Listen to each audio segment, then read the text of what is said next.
And so we're just waiting for the next trend to make me feel bad about the way I was previously living so that I can feel good about the way I'm living now. Yeah. And so I've swung this way on the pendulum because it makes me feel good. And the next time I'm going to stop feeling good here.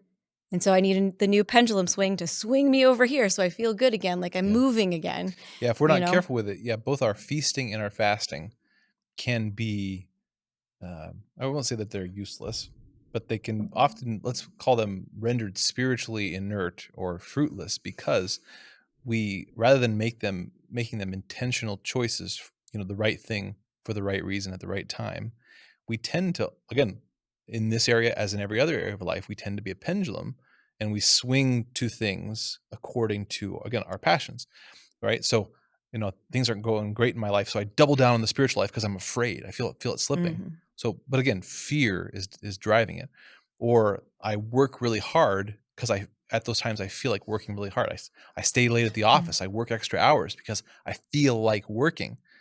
Well, then I Netflix and chill when I feel like it. That's a different thing than you think it is. I know. Yeah. Or is it? No. But again, the feasting and fasting, the church calls us to precisely, tries to help us get off that pendulum, right? Where I don't work when I feel like working. I work when it is time to work. I fast not when I feel like spiritually excited. Oh, I'm going to do this thing. I'm so intense. I'm going to do it even above and beyond what the church tells me to. Not like those pansy Catholics out there. No, I do it when it's time for it, and I do it in a modest and reasonable way. And when it's time to feast, I feast, right? I don't just eat a bunch when I feel like eating a bunch. No, I enjoy a good meal as a gift from God when it is time to feast. So the point is that we can do both those kinds of things in the spiritual life, the feasting and the fasting, at precisely the opposite times for the opposite reasons. Yeah. We can do them for egoistic reasons, just because I'm afraid, or I desire this. This is what I'm excited about right now.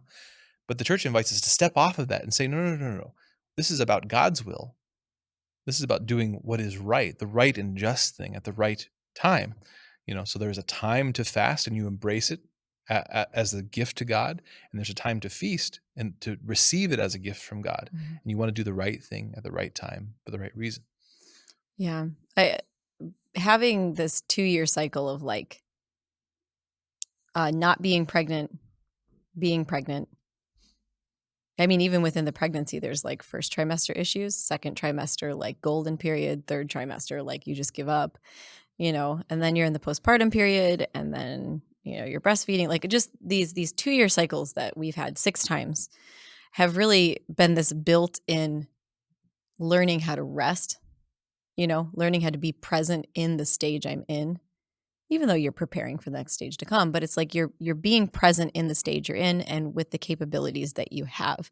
And I've been thinking a lot too about, like, as we see our parents, not just specifically our parents, so if you're our parent watching this, sorry, we're not just talking about you, but like as we see our generations now, parents getting older and infirm and having issues with even with mobility, realizing that I will be there someday.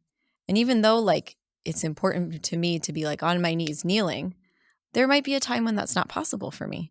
And I'm going to have to suck it up and say, this is the time of life that I'm in, or I might be confined to a bed and I'm going to have to be like, well, this is the time of life I'm in.